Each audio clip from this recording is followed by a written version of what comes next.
Selamat hari Minggu, Shalom. Tadi saya lihat ada banyak kita yang masih terlambat mungkin. Berilah salam dulu kiri kanan belakang, katakan padanya Shalom. Tanyakan padanya bagaimana. Bisa kabar kawah, bilang saudara-saudara. Luar biasa. Saya berharap ibadah kita bukan ibadah yang biasa-biasa bagi saudara, ya, ibadah yang luar biasa yang memberi Anda sebuah pencerahan. Baik, dalam bulan-bulan ini kita masih berbicara tetap tentang bagaimana kita bertindak dengan benar atau tindakan kita. Ayat hafalan kita, masih ingat ayat hafalan? Oke, ayat hafalan. Ayat hafalan 1, 2, 3 ya. Yosua 1 ayat yang ke-8. Apa katanya? Janganlah engkau lupa memperkatakan kitab Taurat ini, tapi renungkanlah itu siang dan malam, supaya engkau bertindak hati-hati terhadap segala sesuatu yang tertulis di dalamnya, sebab dengan demikian perjalananmu akan berhasil. Kau akan beruntung. Stop, tutup, jangan dikasih lihat.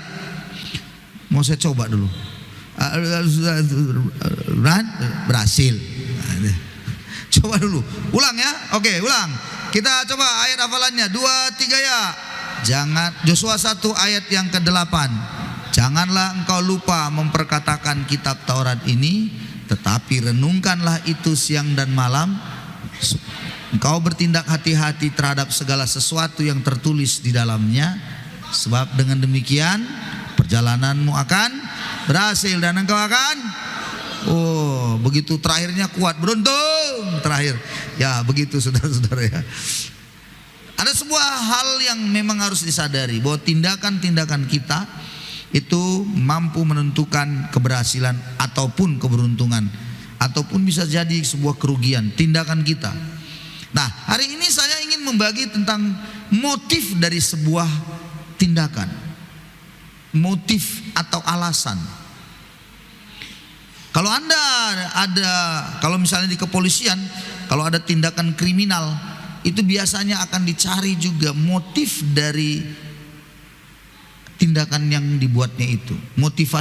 Motifnya itulah yang akan menentukan pula pasal berapa yang akan diberikan atau yang akan dikenakan kepada sang pelaku.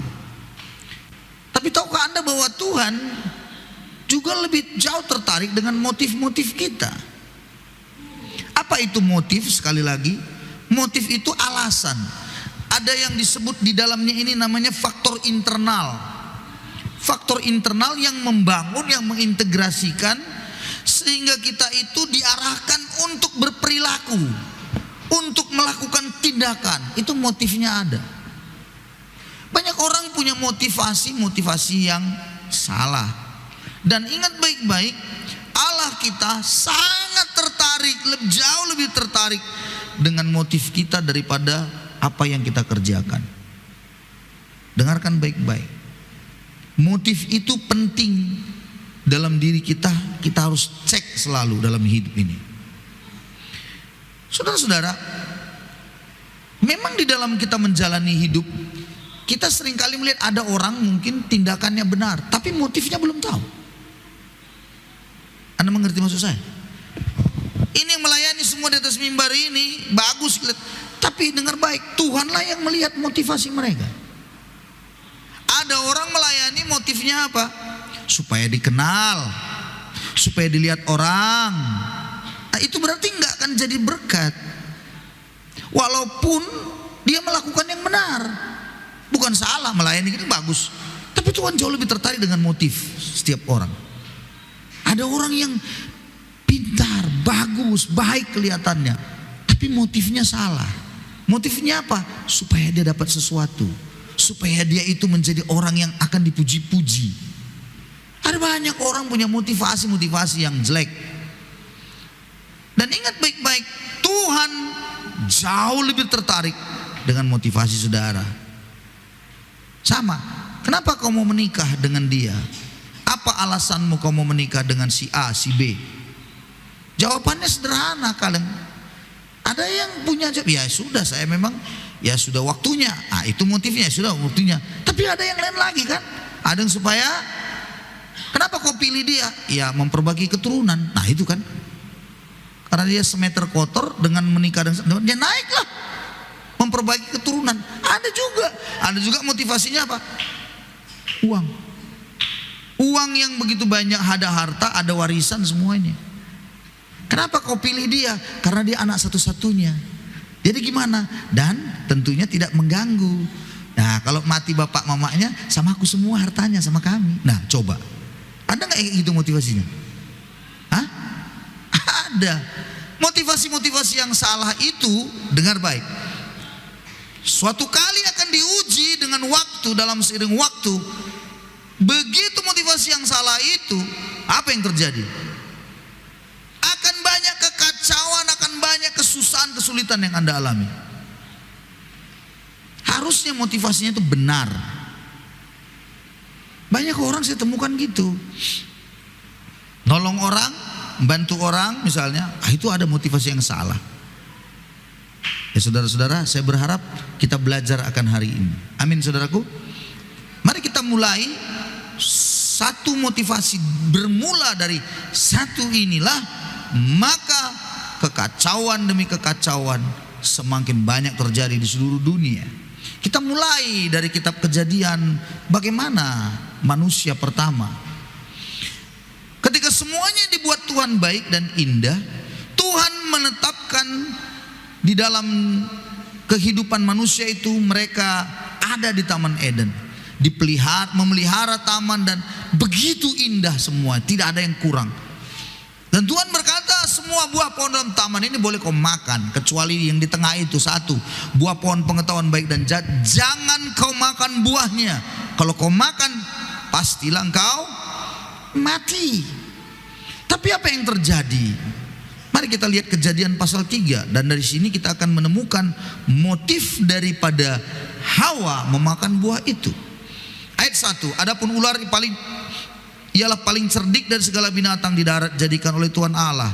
Ular itu berkata kepada perempuan itu, tentulah Allah berfirman, semua pohon dalam taman ini jangan kau makan buahnya, bukan? Perhatikan baik-baik, semua pohon dalam taman ini jangan kamu makan buahnya, bukan? Apa begitu kata Tuhan? Tidak. Kata Tuhan menurut pasal 2 ayat yang ke-16, bahwa katanya Tuhan memberikan perintah, semua pohon dalam taman ini boleh kau makan buahnya dengan bebas. Tapi iblis putar, tentunya semua pohon dalam taman tidak boleh kau makan buahnya, bukan? Nanti kok diputarnya. Hati-hati saudara. Penyesatan itu selalu dimulai dari sebuah kebalikan daripada firman, pemutar-balikan daripada firman. Anda dan saya tidak akan pernah hidup tentram kalau Anda nanti sudah bertindak salah. Tapi jauh sebelumnya itu terbilang itu semua bermula daripada motivasi Anda. Mari kita lihat lagi selanjutnya, ayat 2. Lalu suatu perempuan itu, buah pohon-pohon dalam taman ini boleh kami makan? Dijawab sama si Hawa. Mulai ada diskusi, mulai ada obrolan dengan setan. Boleh katanya. Ayat 3, tetapi tentang buah pohon pengetahuan yang di tengah pohon yang ada di tengah taman, Allah berfirman, jangan kau makan ataupun raba buah itu, nanti akan mati. Perhatikan baik-baik. Si Hawa bilang ditambahkannya firman itu. Apa penambahannya? Raba. Mana ada kata Tuhan jangan raba? Nggak ada. Jangan kau makan. Tapi si Hawa bilang nggak boleh katanya dimakan ataupun diraba. Udah ditambah-tambahin. Makanya penyesatan itu mulai nambah-nambahi. Itulah hebatnya iblis. Berdusta, dia suka nambah-nambahi kan? Dan suka pula dia memutarbalikkan fakta. Itulah memang. Nah, tabiat setan itu mau ditularkan pada kita. Dengar baik itu. Diputar-putarkan. Begitulah memang setan. Dan selalu saya menemukan seorang pembunuh jauh lebih gampang bertobat daripada seorang pendusta. Seorang pembunuh gampang bertobatnya. Dia sadar masuk penjara, sadar menangis meraung di penjara, begitu berat pahit yang dia alami di penjara, dan akhirnya dia tobat. Tapi kalau pendusta susah. Mengapa?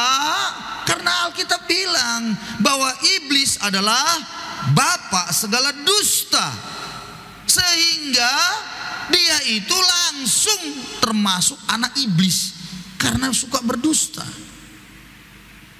Saudara-saudaraku, inilah susahnya. Jadi orang yang kalau sudah mulai mulutnya suka dolak dali, ngomong sini, besok begini, putar sana, putar sini. Saudara-saudara, itu susah bertobatnya, susah. Harus betul-betul dia menjadikan dirinya itu betul-betul menjadi milik Tuhan yang sesungguhnya. Pertobatannya itu betul-betul dia landaskan hidupnya itu kepada Kristus. Dalam perkataan-perkataannya seperti itu. Karena seringkali orang berbohong. Ada orang kan anak-anaknya suka berbohong. Udah dilatihnya berbohong. Hari ini A, besok B, 2, 3, semua begitu. Suka berbohong. Kenapa Bapak tidak ke gereja? Sakit saya Pak gitu. Oh sakit. Padahal tidak, satu bohong kan. Ingat, satu kebohongan akan menghasilkan kebohongan yang baru. Sakit, sakit saya. Tanya istri, Bapak sakit ya, Ibu ya? Enggak sakit, sehat. Lalu ketemu sama Bapak tadi, Pak, kata Ibu, Bapak sakit. Apa dia? Saya sebenarnya sakit Pak, cuman belum saya kasih tahu istri saya. Tambah 2 kan? Coba, bilang kiri kanannya, kayaknya aku mengerti itu siapa itu. Bohong terus. Putar sana, putar sini, makanya sulit. Oke, kita lanjut ayat yang keempat. Perhatikan ayat yang keempat. Tapi ular itu berkata kepada perempuan itu, sekali-kali kamu tidak akan mati. Kalau dimakan kan mati. Tapi ular mulai bilang, enggak, kau enggak mati. Lalu apa jawabnya? Dibilang sama ular, Allah tahu pada waktu kau makan matamu terbuka dan kamu akan menjadi seperti Allah, tahu tentang baik dan jahat.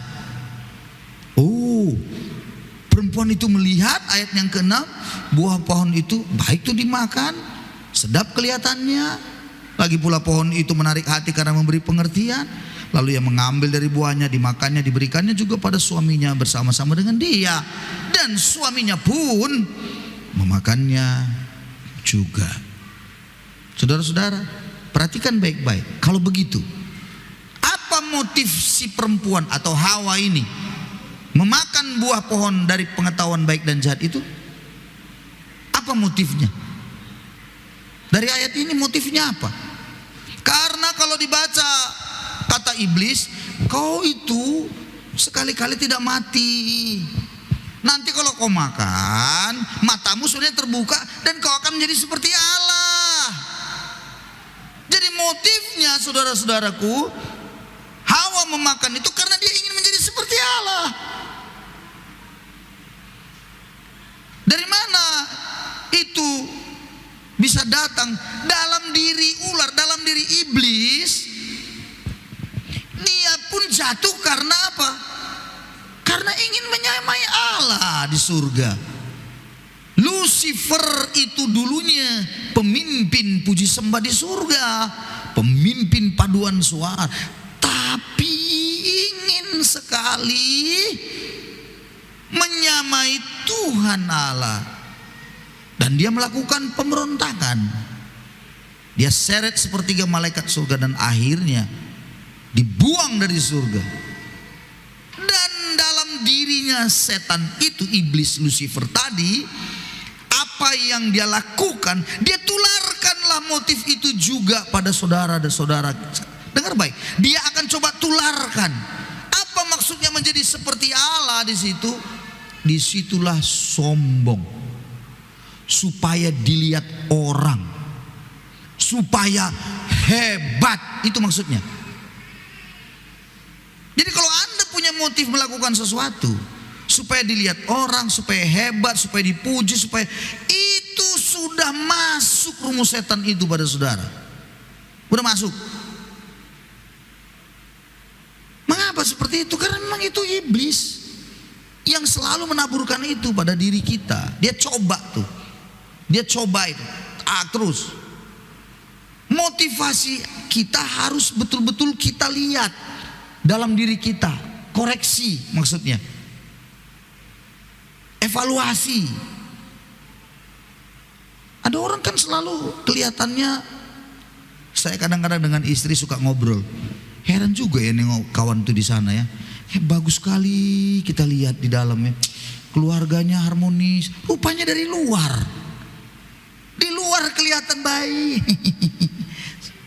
Bagaimana? Kami saling mencintai, Pak. Ternyata nggak sampai 2-3 minggu perang. Bahasanya apa itu? Tujuan dia tunjukkan supaya kelihatan itu sebenarnya supaya jangan dilihat orang, supaya ditengok orang bagus-bagus saja keluarga saya, tapi tidak pernah berkata jujur kondisi hidup yang sesungguhnya. Maaf ya saudara, berapa banyak kita sulit sekali kita untuk berkata jujur apa yang kita alami. Padahal itu yang Tuhan mau, itu motif di dalam itu harus diberesin, bukan dari luar gitu. Kelihatan orang dari luar sih bisa aja, ternyata kacau hancur di dalam semua. Dari mana itu? Buahnya menunjukkan. Dari apa yang terjadi itu menunjukkan. Bayangin, kita pikir dia orang diberkati Tuhan dari luar kan? Kita pikir dia orang yang betul-betul sungguh-sungguh dari luar kan? Tapi begitu kita masuk dan tunggu seiring waktu, kagetnya luar biasa. Dan itu kami seringkali lihat. Kadang saya dengan istri gitu, lihat gitu, aduh Tuhan, kok kayak gini ya gitu. Aduh Tuhan. Waktu kami ke Medan kemarin bertemu dengan beberapa teman-teman, aduh Tuhan, kok jadi hancur gini mereka. Aduh, kok bisa begini? Padahal tahun lalu kita ketemu mereka semuanya aman-aman. Baru dari gembalanya lah kami tahu. Rupanya semuanya yang kelihatan diberkati kelihatan. Rupanya motivasinya apa? Motivasinya supaya jangan diejek orang. Jangan orang memandang kita rendah. Beli mobil, beli ini semuanya. Rupanya motifnya itu. Akhirnya kacau semua, hancur semua. Saudara-saudara, Anda lihatlah hidup Anda hari ini. Motivasi apa? Motivasi apa? Ingat ya, seorang pelajar yang belajar juga, saya beritahu, motif Anda itu apa? Kenapa? Kau mau sekolah untuk apa? Apa motivasimu? Apa alasanmu sekolah? Itu akan menentukan bagaimana juga dia belajar, betul kan? Ada yang bilang, kenapa motifmu kau sekolah? Apa jawabannya? Ada yang bilang, malas aku sebenarnya, tapi dipaksa-paksa bapakku bahas sekolah. Aku katanya, coba bayangkan. Saya yakin ke sekolah dia pasti jalannya merepet aja di mulutnya. Dia pasti ada kaleng-kaleng sudah ditendangin aja semuanya. Karena dia nggak mau sekolah. Alasannya itu, motivasinya itu. Jadi saudara-saudara, pada akhirnya kita orang tua harus mendorong anak-anak itu bukan dengan memaksa sekolah-sekolah, tapi menggugah motivasinya itu supaya dia semangat. Bagaimana caranya? Nah, itu harus betul-betul kita mampu memberitahu kepada anak-anak kita. Apa motifnya? Apa motivasinya? Sekolah itu apa? Untuk apa? Menikah, untuk apa kamu mau menikah? Motivasimu apa? Semua itu harus ada motifnya, supaya tindakannya bisa kita lihat nanti tindakan yang benar kalau motivasinya sudah benar. Amin saudara-saudara. Selalu kalau motif Anda salah, jelek, tidak benar, ingat baik-baik, buahnya pasti kelihatan. Saya yakin itu. Tapi kalau motivasi Anda benar betul, buahnya pasti akan baik juga. Jadi saudaraku, di sini kita bisa belajar Hawa ternyata memiliki motivasi ingin menjadi seperti Allah. Baik, Kita lanjut. Nah, kita akan belajar lagi tentang seorang yang nabi Tuhan yang dipakai Tuhan sebenarnya. Namanya Bileam. Mari kita lihat lagi apa yang motivasi dari Bileam. Bilangan pasal yang ke-24 kita lihat dalam kisah Bileam, saudara-saudara. Kalau ibadah satu tadi saya sudah bagi tentang Lot, motivasinya apa sehingga dia memilih lembah sungai Yordan. Lembah Yordan, bukan lembah sungai Yordan, lembah Yordan yang banyak sekali di situ padang untuk makanan ternak-ternaknya. Tadi pagi saya sudah sampaikan, Lot, apa yang terjadi dengan Lot dengan motivasinya yang salah? Dia memilih lembah Yordan, dia pikiran otaknya cuma supaya kaya, supaya banyak kambing domba aku nanti, supaya nanti aku jadi terkenal. Tapi dia tidak tahu dia berada di daerah kota Sodom dan Gomora yang bejatnya luar biasa. Ada yang nggak peduli itu, pokoknya dia mau keinginannya tercapai. Itulah motivasinya. Apa yang terjadi kemudian? Apakah berhasil? Kaya memang awalnya, pada akhirnya gimana? Hancur, nggak berbekas. Habis semuanya, dihajar, dibakar oleh Tuhan dengan api belerang dari surga, Sodom dan Gomora. Dan yang paling menyedihkan, disuruh pergi supaya selamat. Pergi sana naik kau ke gunung sambil berlari. Istrinya Lot tadi masih mikirkan harta tadi kan. Itulah betul-betul motivasinya memang. Sambil dia berlari, dia ingat tuh tusuk kondeku. Aduh, bagaimana sanggulku yang 3 meter itu yang baru kubeli. Itu dipikirkannya. Aduh, emasku. Di bawah bantal ada uangku tadi, uang dolar. Di bawah bantalku. Macamlah itu. Dan Alkitab bilang, bukan dia berbalik, tapi apa? Menoleh waktu lari dia. Begini dia. Cuman begitu, kan itu menoleh. Kalau begini berarti berbalik kan? Dia enggak, jari sampai. Begitu dia menoleh, jari tiang garam. Saya beritahu betapa menyedihkanlah si Lot itu. Istrinya di tiang garam, hancur semua hartanya, habis semuanya, tak berbekas, hanya tinggal baju di badan. Anda bisa bayangkan betapa sedihnya itu. Capek-capek mencari uang, bagaimana masuk di padang pengembalaan, ternaknya banyak, tapi hancur habis. Itu disebabkan karena apa? Tidak adanya motif di dalam Tuhan. Motivasinya bukan Tuhan, motivasinya itu kekayaan. Habis semua, saudara-saudara. Dan yang lebih mengerikan lagi, anaknya betul-betul tidak bermoral. Anaknya perempuan 2 tidak bermoral. Karena memang dianggap sudah miskin, lalu dilakukannya apa? Tidak ada lagi yang mau sama kita, katanya kakak adik ngomong. Kalau gitu siapa lagi yang mau sama kita? Nggak ada, udahlah sama bapak kita aja. Dibuatlah mabuk si Lot tadi, akhirnya tidurlah si kakak sama bapaknya, melakukan incest. Bayangkan saudara. Habis itu lagi adiknya lagi tidur lagi sama, dibuat mabuk bapaknya memang. Dan pada akhirnya lahirlah keturunan Bani Amon, Bani Moab.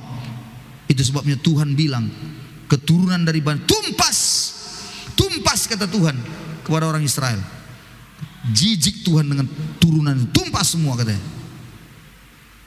Saudara-saudara, bermula dari sebuah motivasi yang salah dalam hidupnya, akhirnya membawa dirinya hancur berkeping-keping sampai tak berbekas, kacau semuanya.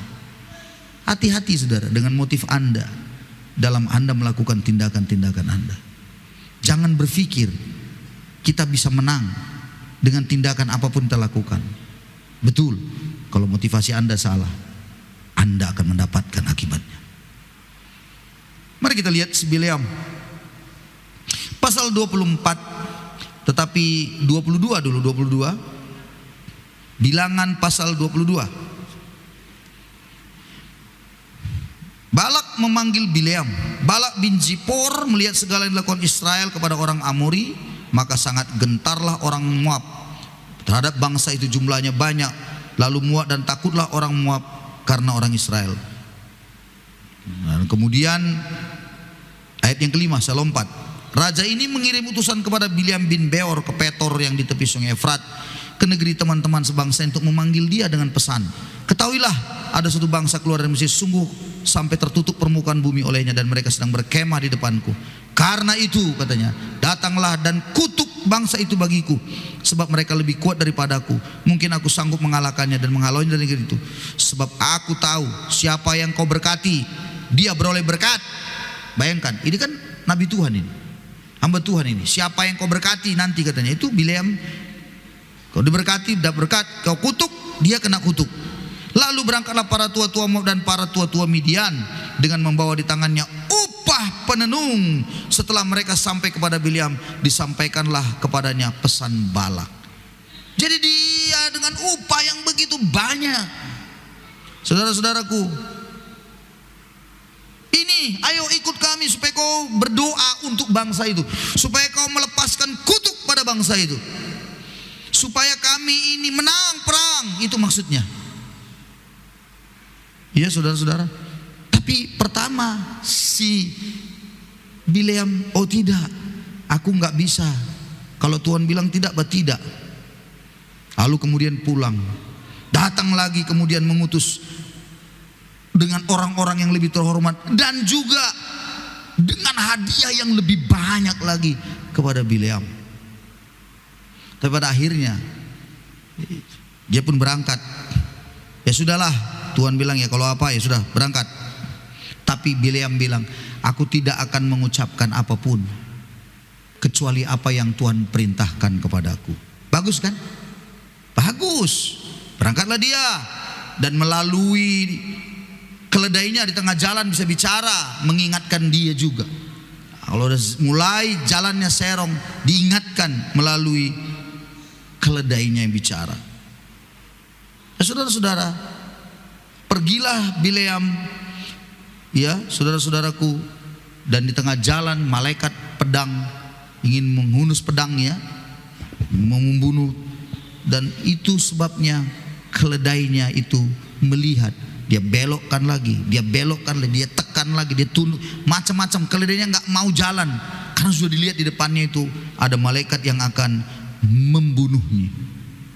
Tapi kemudian marahlah Bileam, dia pukulilah keledainya sampai akhirnya Tuhan membuat keledainya bicara untuk mengingatkan dia. Singkat cerita, kalau baca bilangan itu terus, nanti Anda baca ya, pasal 23, sampailah dia. Lalu kemudian apa yang terjadi? Anda baca, begitu di suatu tempat disuruh mengutuki, waktu Bileam mengangkat tangannya, yang keluar bukan kata kutuk, tapi justru berkat. Luar biasa. Balak bingung, ini saya suruh kau datang kau mengutuki, ngapain kau berkat? Dicariin tempat, mungkin salah tempat. Coba dari tempat ini, coba kau kutuki. Waktu dia angkat lagi, keluar lagi berkat, bukan kutuk lagi. Sehingga Balak pun bingung. Dan pada pasal 24, saudara-saudaraku, keluarlah nubuat Bileam terhadap bangsa Israel. Nubuatan bagaimana bangsa itu nanti akan menjadi penguasa. Mereka akan begini, diucapkannya sajaknya, diucapkannya nubuatannya. Semuanya berbicara tentang bagaimana Israel akan menjadi bangsa yang besar. Wah, saudara-saudaraku. Nah, mari kita lihat pasal 24 ayat 25. Mari kita lihat pelan-pelan. Ayatnya sederhana. Ayat ini bilang setelah semuanya tak bisa berhasil, apa yang terjadi? Bersiaplah Bileam dan pulang ke tempat kediamannya, dan Balak pun pergilah juga. Gak bisa berhasil. Tapi saudara-saudara, di mana kesesatan daripada Bileam? Pasal 25 ayat yang pertama, pasal 25 ayat pertama, langsung Israel menyembah Baal Peor. Sementara Israel tinggal di Sitim, mulailah bangsa itu berzina dengan perempuan-perempuan Moab. Saudara-saudara, kok bisa ya? Pergilah Bileam, pergilah Balak. Tapi setelah itu keluarlah perempuan-perempuan Moab dari rakyatnya si Balak tadi, kan raja Moab. Keluar lalu berzina dengan laki-laki Israel. Saudara-saudara, dengan terjadinya perzinahan itu membuat apa yang terjadi? Murka Tuhan bangkit. Bayangkan saudara, ayat yang kedua bilang, perempuan-perempuan ini mengajak bangsa itu ke korban sembelihan bagi Allah mereka. Lalu bangsa itu turut makan dari korban itu dan menyembah Allah orang-orang itu. Ketika Israel berpasangan dengan Baal Peor, bangkitlah murka Tuhan terhadap Israel. Anda bisa baca selanjutnya bagaimana kemarahan Tuhan. Jadi kesimpulannya apa? Saudara-saudaraku, kenapa kok bisa tiba-tiba jadi berzina? Bukankah si Balak tadi pulang dan Bileam juga pulang? Di dalam, kalau membaca sebatas itu, mungkin kita tidak atau belum mendapatkan alasannya, motifnya apa, bagaimana. Tapi mari kita lihat ayat-ayat yang lain. Mari kita perhatikan saudara-saudaraku, pada pasal yang ke-25, ya. Pasal yang ke-31. Ini dia penting sekali. Waktu itu berperanglah orang Israel dengan orang Midian ini. Lalu kemudian Musa bilang, tumpas. Tapi apa yang terjadi? Mereka membiarkan perempuan-perempuan hidup. Nah, pasal 31 ayat yang ke-16. Musa berkata begini, bukankah perempuan-perempuan ini, perhatikan ayatnya, atas nasihat Bileam menjadi sebabnya orang Israel berubah setia terhadap Tuhan dalam hal Peor, sehingga tulah turun ke antara umat Tuhan. Rupanya perempuan-perempuan Moab itu berzina dengan orang Israel atas nasihat Bileam. Memang Bileam tidak mengutuki, tapi dia suruh supaya hancur bangsa itu. Ini buat perempuan-perempuan pelacur apa semuanya, kirimkan, sehingga berzinalah orang Israel laki-laki dengan perempuan Moab. Dengan demikian Tuhan tidak menyertai bangsa Israel. Bangsa Israel hancur. Kalau begitu, apa motifnya Bileam? Apa motifnya Bileam untuk menyampaikan nasihat itu?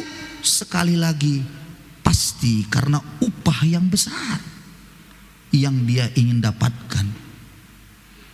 Tuhan tidak suruh, karena begitu dia mengucapkan, berkat yang keluar, pindah ke tempat lain, berkat juga, cari tempat lain lagi, berkat juga, nggak mampu, karena itu Tuhan. Tapi kemudian atas nasihatnya pula, dia memberikan nasihat, ayo keluarkan perempuan-perempuan yang dari Moab itu. Dan itu sebabnya saudara-saudara, hancurlah orang Israel. Saudara tahu apa yang kita belajar dari sini? Nasihat juga ternyata tergantung dari motif kita, saudara-saudara. Anda menasehati seseorang tergantung dari motif Anda bagaimana. Ada orang nasihatnya keras, tapi jauh dalam hatinya motivasinya menyelamatkan engkau. Kalau dibilang jangan gini, tapi engkau tidak mau. Apa ini? Jelas pendeta ini sok-sok kali. Mungkin bilang begitu. Padahal ingin menyelamatkanmu.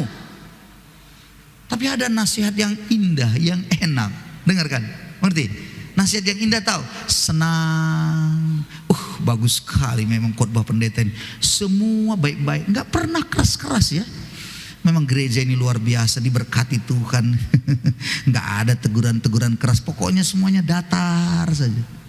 Kau tidak tahu, ada banyak pendeta sekarang. Dengarkan saya. Zaman sekarang ini, aku kasih tahu, kalau pendetanya mau kaya, ajarlah ajaran yang menyimpang, pasti kaya. Kalau mau kaya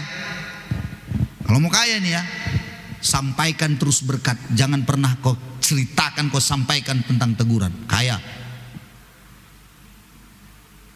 Aku beritahu padamu, banyak orang punya motivasi yang jelek, tapi dengan semua nasihat yang kelihatannya baik.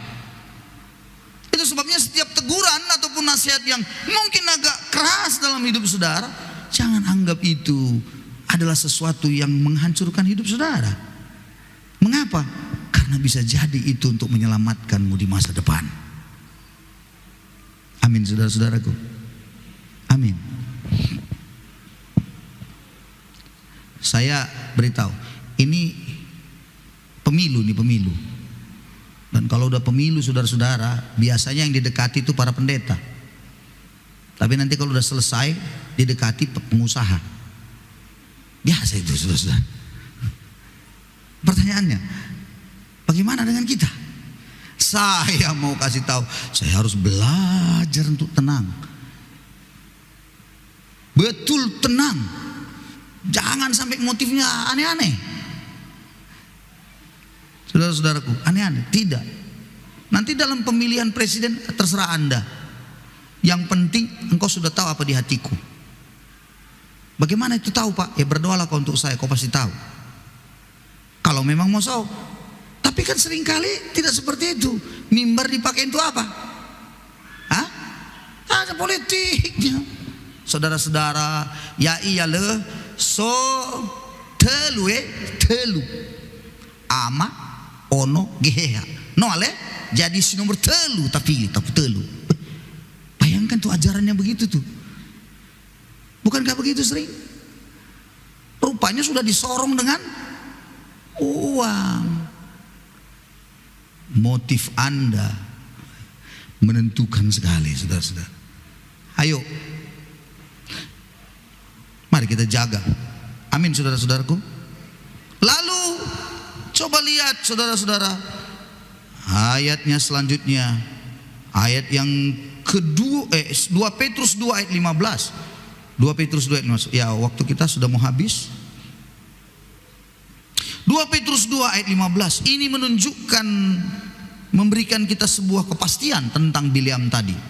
2 Petrus 2 ayat 15. Oleh karena mereka telah meninggalkan jalan yang benar, maka tersesatlah mereka, lalu mengikuti jalan Bileam anak Beor, yang suka menerima upah untuk perbuatan-perbuatan yang jahat. Jadi memang alasannya, motifnya itu Bileam melakukan itu, ya ingin mendapatkan upah yang ditawarkan oleh Balak. Saudara-saudaraku, kita perlu lihat lagi Wahyu 2 ayat 14. Mari kita perhatikan lagi Wahyu 2 ayat 14. Tetapi aku mempunyai beberapa keberatan terhadap engkau.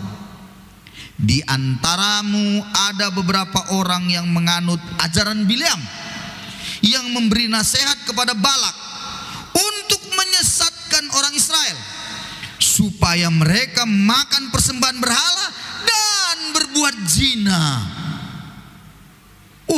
Ayatnya semakin meneguhkan benar bahwa nasihat dari Bileam itu, kenapa dia buat nasihatnya menyesatkan?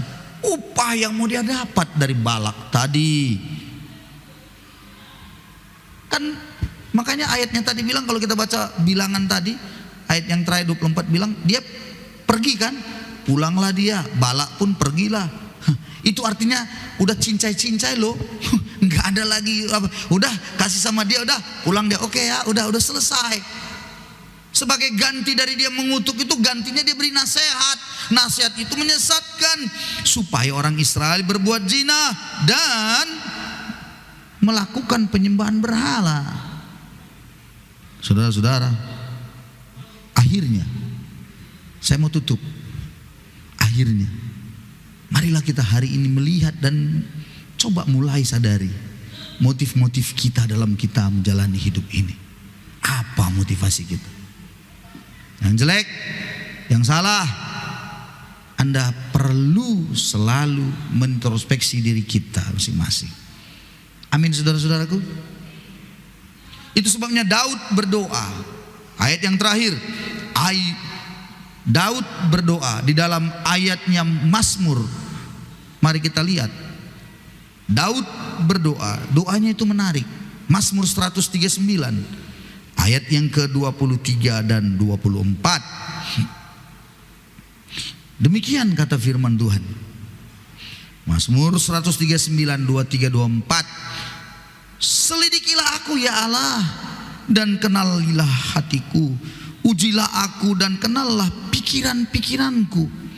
Lihatlah apakah jalanku serong, dan tuntunlah aku di jalan yang kekal. Daud luar biasa, dia selalu minta Tuhan menyelidiki dirinya. Selidikilah aku Tuhan, kenallah hatiku Tuhan. Uji aku, lihat Tuhan, kenal pikiranku. Itu maksudnya apa saudara? Lihat yang salah motivasi-motivasiku Tuhan. Tuhan aku minta, Tuhan kenali, lihat Tuhan, lihat. Kenali.